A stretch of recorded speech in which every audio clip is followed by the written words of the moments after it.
আমি মাহদি হাসান, বাংলাদেশ। আমি দিল্লি এয়ারপোর্ট থেকে বলছি। আমার সাথে যেসব ঘটনা হয়েছে এটা আমি বাংলাদেশে এসে প্রেস কনফারেন্স করে হয়তো আমাকে বলতে হবে, বাট আমি জানি না। আমার সাথে অনেকগুলো অকারেন্স হয়েছে এখানে। আমাকে প্রায় 40 মিনিটের মতো আমাকে পুলিশ কাস্টডিতে আটকে রাখা হয়েছিল।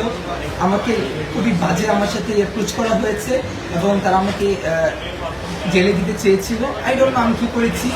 এবং আমি বারবার বলেছিলাম যে if I do any kind of illegal work, আমার দেশের সাথে কন্ট্যাক্ট করেন, এম্বাসির সাথে কথা বলেন, আমার কান্ট্রি গভর্নমেন্টের সাথে কথা বলেন, বাট কেউ কিচ্ছু শোনে নাই। তারা আমার সাথে খুবই বাজে আচরণ করেছে। আমার 12:40-এর ফ্লাইট, আমাকে এখন রিলিজ করা হয়েছে এবং ইমার্জেন্সিতে আমাকে ইমিগ্রেশন দেওয়া হয়েছে। আমার 12:40-এর ফ্লাইট। আমি বাংলাদেশের মানুষকে বলবো যারা আমার জন্য টেনশন করেছেন, থ্যাংক ইউ এভরিওয়ান। এবং আমি এখন সেফ আছি এবং তাদের সাথে কথা বলেছি এবং এখন তারা আমাকে অ্যাপ্রোচ করতেছেন যে তারা নাকি ভুল মানুষকে ধরেছেন, বাট তারা আমাকে এত বাজে অ্যাপ্রোচ করেছে। Even one of the police, they were abusing me physically, touching me. So এগুলো আমি বাংলাদেশে এসে বলবো একজন ইন্টারন্যাশনাল প্যাসেঞ্জার কীভাবে করা উচিত কিনা।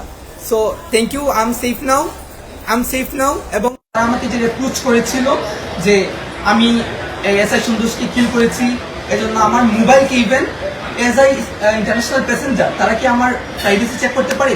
তারা ফোর্স করে তারা আমার ফোনকে আনলক করেছিল, আনলক করে আমার ফোন তারা চেক করেছে। And I will take action after coming to my country, ইনশাআল্লাহ। একদম আমি দিল্লি এয়ারপোর্টে আছি। তারা ইমার্জেন্সি হচ্ছে, আমি জানি না কি হয়েছে।